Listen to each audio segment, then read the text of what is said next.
selamat datang di kegiatan pembelajaran kali ini. Terima kasih karena sudah bergabung melalui link virtual yang telah dikirimkan via WhatsApp Group. Nah, kita akan memulai kegiatan pembelajaran kita pada pagi hari ini. Namun sebelumnya, silakan satu orang memimpin di dalam doa. Amin, terima kasih. Nah, kita akan belajar mengenai faktor dan juga kelipatan suatu bilangan. Sebelumnya, Ibu akan menjelaskan terlebih dahulu tujuan pembelajaran kita.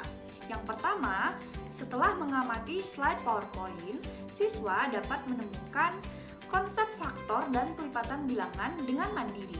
Yang kedua, setelah melakukan diskusi dan tanya jawab, siswa dapat mengidentifikasi faktor dan kelipatan suatu bilangan dengan teliti. Yang ketiga, setelah melakukan diskusi, siswa dapat menyelesaikan masalah yang berkaitan dengan faktor dan kelipatan bilangan dalam kehidupan sehari-hari secara mandiri. Pertama, kita akan belajar kelipatan. Apakah kamu pernah memperhatikan kalender di rumahmu? Di dalam kalender di rumahmu ada komponen apa saja ya? Betul, tentunya ada nama-nama hari dan juga ada bilangan-bilangan tertentu yang merupakan tanggal di dalam kalender. Jadi, apa itu kelipatan? Kelipatan adalah bilangan-bilangan hasil kali bilangan tertentu dengan bilangan bulat positif. Maksudnya bagaimana sih? Kok bilangan tertentu yang dikalikan dengan bilangan bulat positif bisa menghasilkan kelipatan?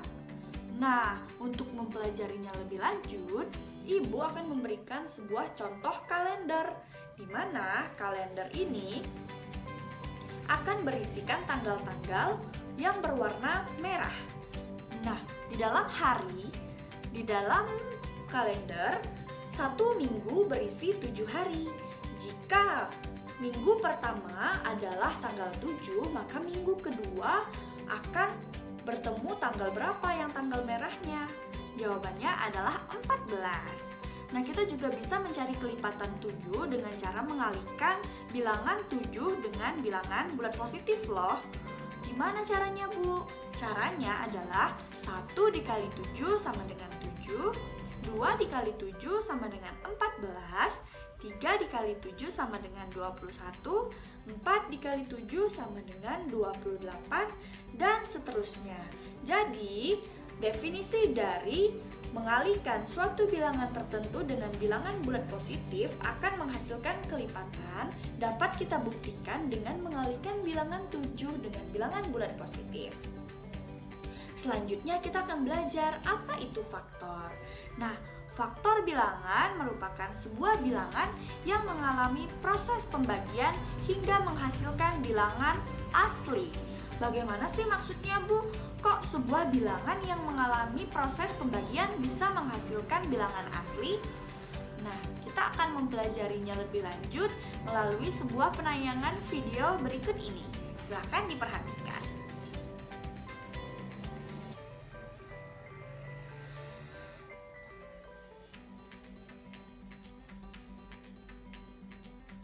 Nah, video tadi adalah video yang berisikan anggota pasukan baris berbaris. Kita asumsikan jika anggota pasukan baris berbaris totalnya berjumlah 36 orang. Bagaimana 36 orang tersebut jika dibentuk menjadi 9 barisan akan menjadi berapakah masing-masing anggota pasukan per barisnya? Nah, kalau ada 9 barisan yang terbentuk dari 36 total orang, maka masing-masing barisan akan beranggotakan 4 orang. Jadi, dari ilustrasi tersebut kita mengetahui bahwa 36 dapat menghasilkan 4 apabila dibagikan dengan 9. Demikian juga sebaliknya, 36 bisa menghasilkan 9 jika dibagikan dengan 4. Nah, dengan demikian berarti bilangan 4 dan juga 9 merupakan faktor dari 36. Bukan hanya bilangan itu saja loh, faktor dari 36. Kita dapat melihatnya melalui tabel berikut ini. Pada tabel ini kita dapat melihat bahwa 36 dibagi 1 hasilnya sama dengan 36. 36 jika dibagi dengan 2 hasilnya adalah 18. 36 jika dibagikan dengan 3 hasilnya adalah 12. 36 jika dibagikan dengan 4 hasilnya adalah 9. 36 jika dibagi dengan 6 hasilnya sama dengan 6. Oh iya, hal ini juga berlaku kebalikannya loh. Misalnya 36 dibagi 36 hasilnya 1, 36 dibagi 18 hasilnya 2, 36 dibagi 12 hasilnya 3, dan seterusnya. Nah, berdasarkan ilustrasi dan juga tabel yang telah kita pelajari pada halaman sebelumnya, maka kita dapat mengetahui bahwa faktor dari 36 adalah 1, 2, 3, 4, 6, 12, 18, dan juga 36 itu sendiri. Bagaimana? Mudah bukan? Sekarang ibu mau kalian masing-masing per individunya mengingat kembali dan mendefinisikan apa itu kelipatan dan juga apa itu faktor, serta mengidentifikasi masalah-masalah tertentu yang ada di sekitar kita dan mengkategorikan kira-kira ini adalah teori apa ya, kelipatan atau faktor, dan bagaimana cara menyelesaikannya. Nah, untuk bisa mendalami hal itu lebih lanjut, ibu sudah menyiapkan soal. Nah, kalian harus bisa mengerjakan soal ini sambil mengingat kembali pembelajaran yang telah kita lakukan. Silahkan untuk membuka kembali PowerPoint yang telah ditayangkan tadi, dan juga bisa untuk memperhatikan lagi soal yang telah dibagikan di Google Classroom ya. Nah, soalnya sangat gampang dan ada 3 buah soal. Kalian tugasnya adalah mengkategorikan kira-kira soal ini permasalahannya dapat diselesaikan dengan apa ya? Apakah kita harus mencari kelipatan atau kita harus mencari faktor berdasarkan soal-soal yang diberikan. Nah, soalnya akan ibu bacakan. Soal nomor 1 berbunyi demikian. Tim tari ekskul SD Makmur terdiri dari 8 orang. Tim tari akan mengikuti lomba porseni. Tiap tim menampilkan berbagai bentuk formasi tarian. Pertanyaannya adalah, berapa formasi tarian yang dapat dibentuk oleh tim tari tersebut? Nah, tentukan dulu, ini bisa diselesaikan dengan faktor atau kelipatan. Jangan lupa setiap soal diselesaikan dengan metode Polya ya. Nah, selanjutnya soal nomor 2, bunyinya adalah seperti berikut. Leni, Siti, dan Dina bermain lompat tali di halaman depan rumahnya. Mereka bermain secara bergantian sesuai dengan urutan masing-masing. Leni mendapat urutan ketiga. Jika Leni bermain sebanyak 8 kali, pada urutan keberapa Leni bermain lagi? Wah, ini materinya apa ya? Kita tentukan dulu ya, seperti soal nomor 1. Tentukan dulu apakah ini masuk kategori kelipatan ataukah faktor. Kalian bisa juga mengingatnya dengan membuka lagi PowerPoint yang tadi telah ibu jelaskan. Nanti PowerPointnya ibu kirim melalui WhatsApp grup ya. Dan soal yang terakhir atau soal nomor 3 bunyinya seperti berikut. Raffi mempunyai 24 permen dan 45 coklat. Raffi akan memasukkan permen dan coklat tersebut ke dalam beberapa plastik. Isi setiap plastik sama. Pertanyaannya, berapa plastik yang dibutuhkan Raffi? Untuk soal nomor 3 ini ada 2 kategori besar yang harus kalian selesaikan ya. Yang pertama atau bagian A, pertanyaannya adalah ada berapa plastik untuk permen tersebut. Kemudian yang pertanyaan kedua atau bagian B, berapa permen dan coklat pada masing-masing plastik. Nah, Nah, itu dia semua soal-soalnya. Silahkan untuk analisis kembali, pahami kembali. Dan seperti yang Ibu katakan, kalian boleh membuka lagi PowerPoint yang telah ditayangkan. Dan jangan lupa menyelesaikannya dengan metode Polya. Setelah ini Ibu Agnes akan mengambil alih pembelajaran. Terima kasih.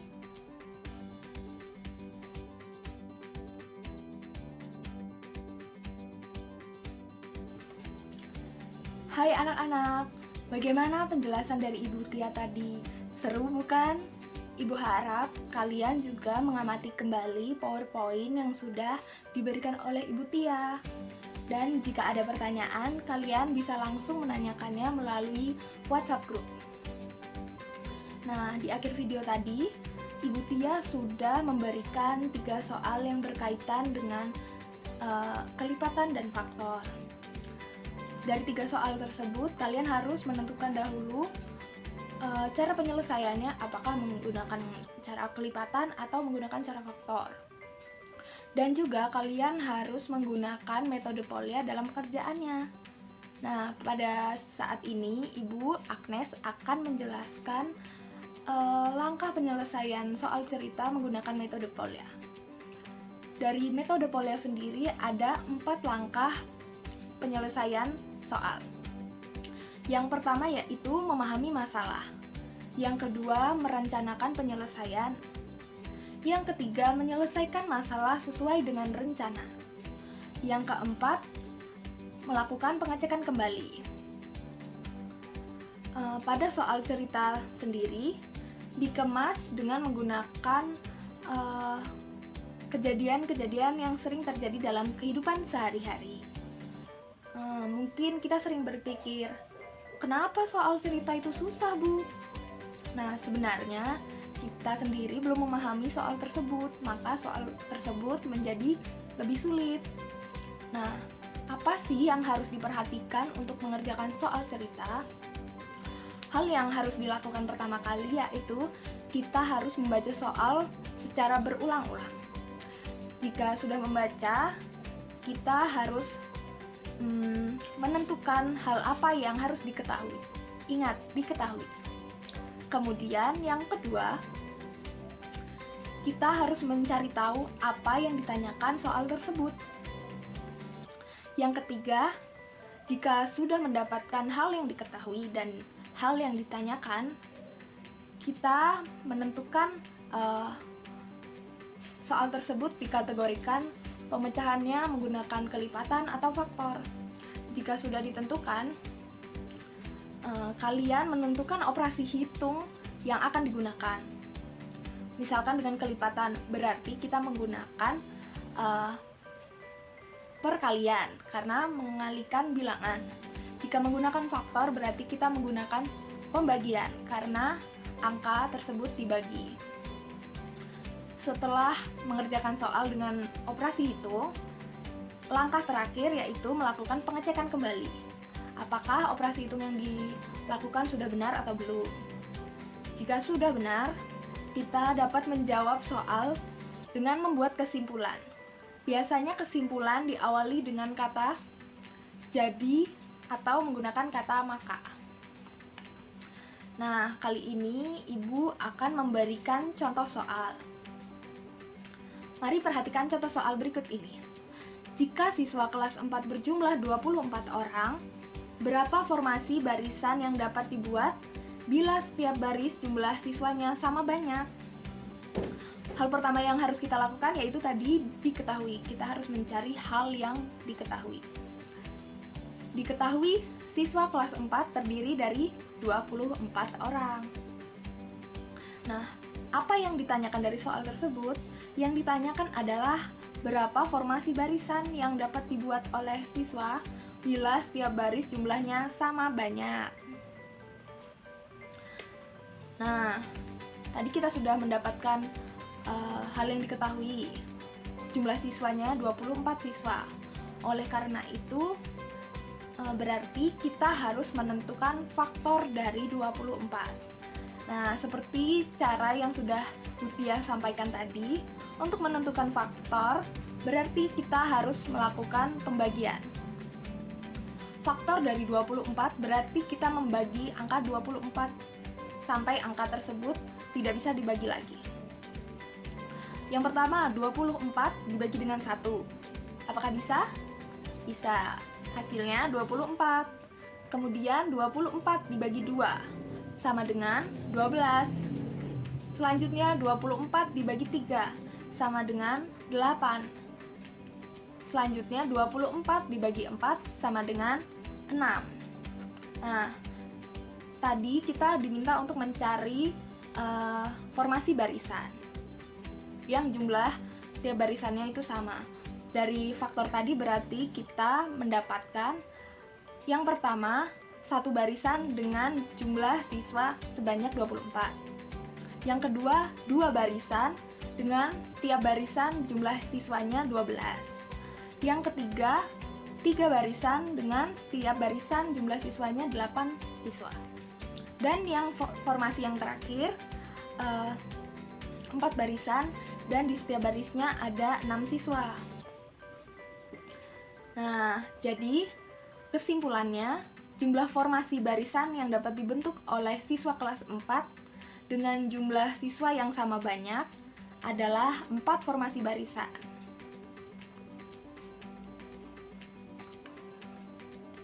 Bagaimana? Apakah kalian sudah paham? Jika sudah paham, silakan kerjakan 3 soal yang telah diberikan oleh Ibu Tia tadi ya. Ibu akan memberikan waktu sebanyak 20 menit untuk mengerjakan. Setelah selesai mengerjakan, Ibu akan menunjuk sebanyak 1 anak setiap soalnya untuk mempresentasikan hasil pekerjaannya. Selamat mengerjakan.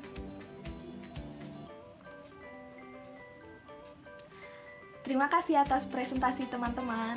Nah, selanjutnya Ibu akan membahas soal-soal yang sudah dipresentasikan oleh teman-teman kalian tadi. Kita akan menemukan jawaban yang tepat dengan menggunakan cara yang tepat. Tadi kita akan mulai dari soal yang pertama. Soal pertama yaitu tim tari ekskul SD Makmur terdiri dari 8 orang. Tim tari akan mengikuti lomba porseni. Tiap tim menampilkan berbagai bentuk formasi tarian. Berapa formasi tarian yang dapat dibentuk oleh tim tersebut? Nah, pertama yang diketahui, tim ekskul terdiri dari 8 orang. Yang ditanyakan adalah berapa formasi tarian yang dapat dibentuk.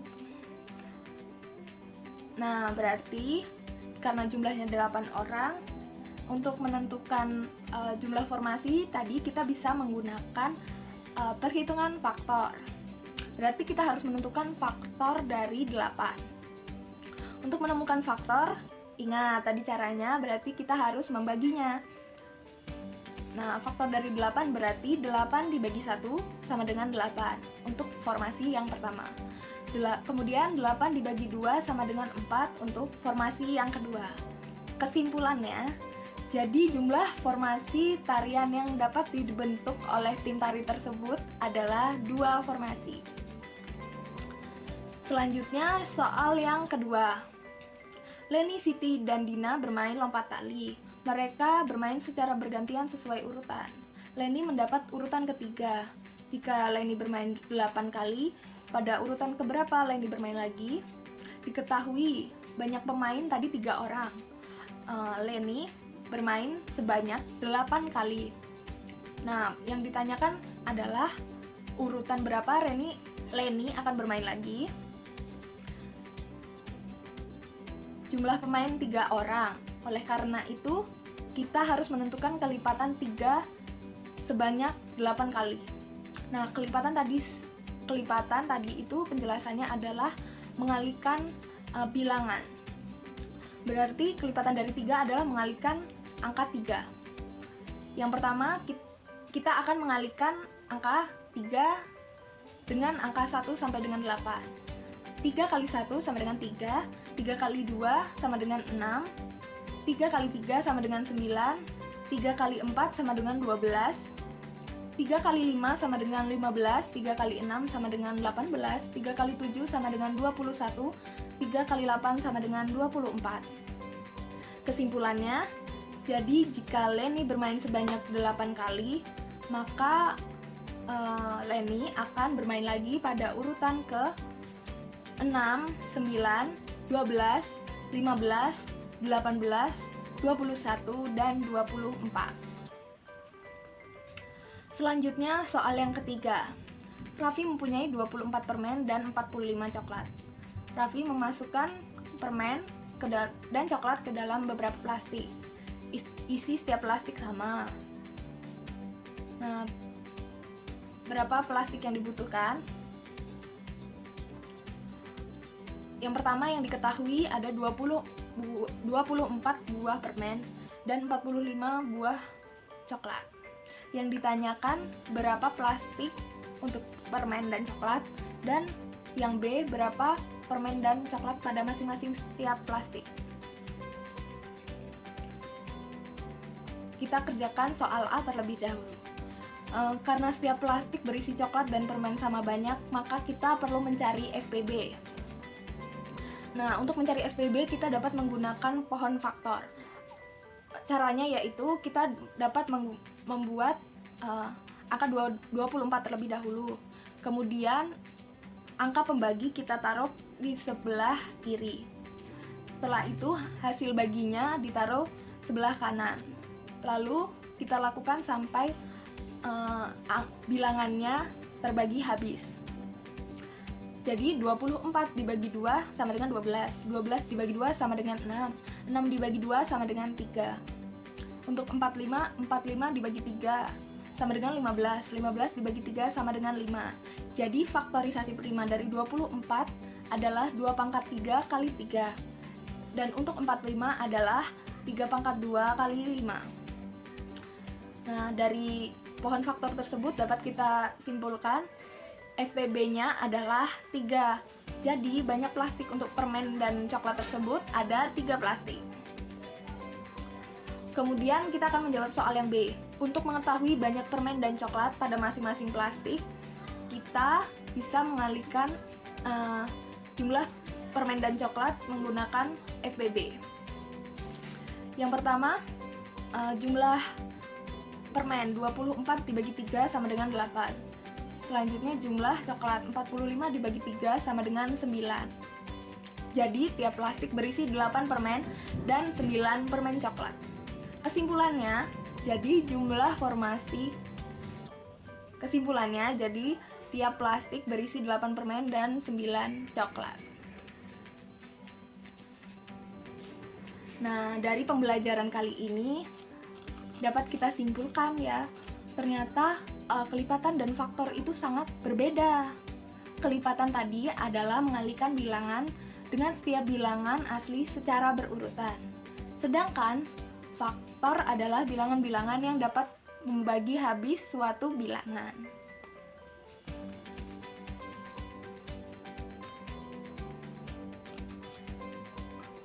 Nah, dari latihan-latihan soal tadi, bagaimana kalian semakin semangat bukan? Semakin banyak kita berlatih, maka semakin terampil kita mengerjakan soal matematika. Maka dari itu, Ibu sudah menyiapkan tugas rumah berupa soal evaluasi. Masih mengenai kelipatan dan faktor, dan juga harus diselesaikan menggunakan metode Polya. Nah, untuk pengerjaannya, kalian dapat mengerjakan pada selembar kertas, lalu difoto dan dikirimkan melalui Google Form yang sudah ada linknya pada Google Classroom. Batas pengumpulannya pada pertemuan minggu depan, jadi jangan lupa mengerjakan PR terlebih dahulu ya. Nah, untuk mengakhiri pembelajaran kali ini, Ibu minta salah satu siswa untuk memimpin doa. Selesai. Terima kasih. Tetap semangat ya anak-anak. Jangan patah semangat dalam mengerjakan soal. Jangan lupa mengerjakan PR kalian sebelum pertemuan minggu depan. Sampai jumpa. Terima kasih.